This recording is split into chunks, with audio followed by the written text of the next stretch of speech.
வண்டியில் பெட்ரோல் போட போகும்போதெல்லாம் எனக்கு இந்த ஸ்டோரி ஞாபகத்தில் வந்துட்டே இருக்குங்க. இவர் தாங்க கிளார் பேட்டர்சன்.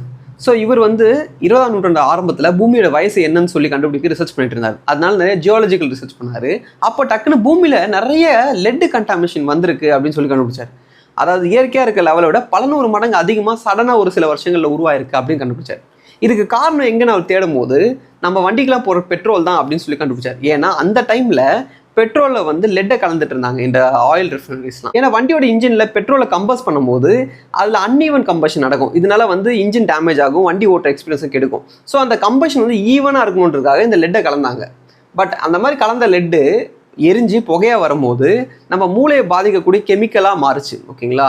அண்ட் இந்த மாதிரி கெமிக்கல் நிறைய பூமியில் இருக்க எல்லா குழந்தைங்களுக்கும் வந்து அஃபெக்ட் ஆக ஆரம்பிச்சது. ஆனால் அதோட சோர்ஸ் என்னன்னு சொல்லி யாராலுமே கண்டுபிடிக்க முடியல.